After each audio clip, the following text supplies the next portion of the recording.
The MK party has defended its decision to nominate impeached Judge John Hlophe to serve on the Judicial Service Commission. The DA objected to his nomination, citing his impeachment for gross misconduct as one of its reasons. Let's expand on this. For more, we're joined now by legal analyst Kevin Smith, who's in studio with us. A very good evening to you. Thank you for speaking to us this evening. Thank you for having me. As you can see, there's been a lot of mixed reaction to Dr. Hlophe's nomination.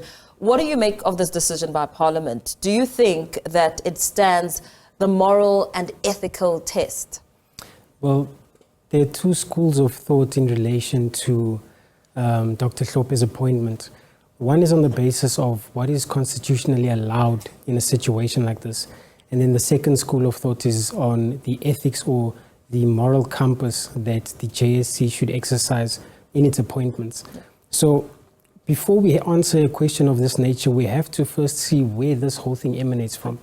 The JSC is a body that's constituted by virtue of the Constitution. Parliament itself is constituted by virtue of the Constitution. So we have to understand that even Judge Hlophe's appointment, it is because of constitutional authority. He's not there by his own will. So before we look into the moral turpitude of his previous actions and whether that should play a role in his appointment, we have to understand that he has been nominated by his party. He's there to represent the opposition parties and to represent those voters who had voted for the MK party. And the question should then emanate from the moral compass of Parliament and the National Assembly for actually nominating him in the first place.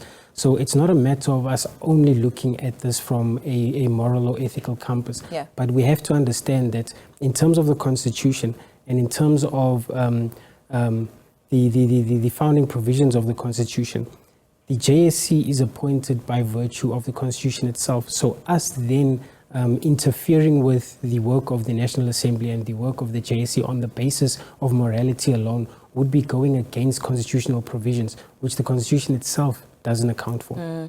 With a lot of the reaction that's coming in, I mean, the DA has said what it said, that they are looking, of course, to take this even further and establish some legal grounds for the decision to ensure that there is a recusal. But the ANC has said the conventions of Parliament should be respected until such a time that the rules or law may be amended.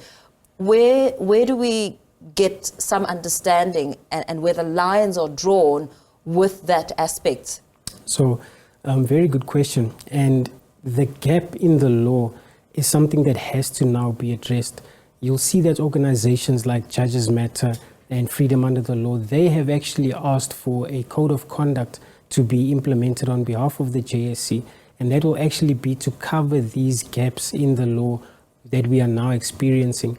Because, like I said, the Constitution itself is very clear on these issues in terms of who can sit in the National Assembly, who Parliament can then elect to sit on the JSC, and what the JSC's functions will be. Yep. But it doesn't necessarily speak on whether someone who has been found guilty of ethical misconduct in the past, can they then sit on the JSC? Because on both sides of the argument, they do have valid merit. On the one side, they do say that there's nothing that legally precludes Dr. Hlophe from sitting on the JSC.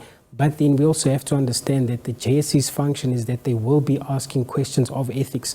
So someone who has been found guilty of ethical misconduct, and not just in particular ethical misconduct, but on judicial independence, how can they then come in and question a candidate on the same grounds? So both sides of the argument are in fact valid and both have legal merit.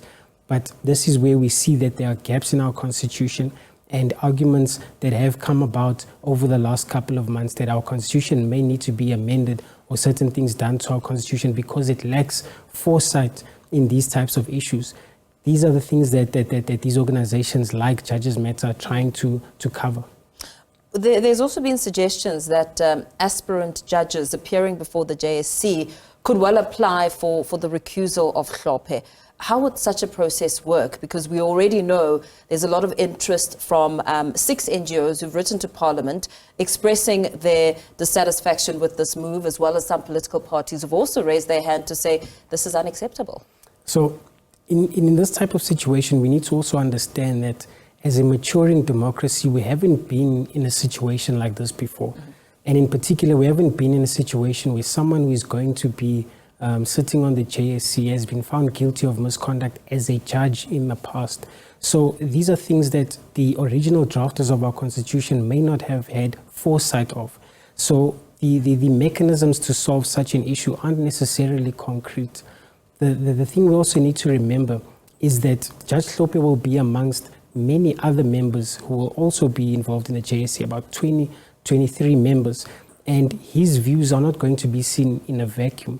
And to the extent that people allege that because of his ethical misconduct, he may then skew decisions, or he may then cause the JSC to not do its job properly. Remember that the JSC is a body of a number of individuals with a chair, and those things will not be allowed to happen if everyone is doing their job in concert as the Constitution allows for them to do so.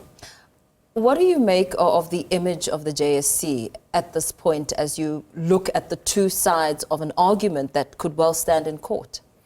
The thing is, when we speak about the image of the JSC, we need to understand that the image has come into question not just in this instance, but it's come into question in the past already.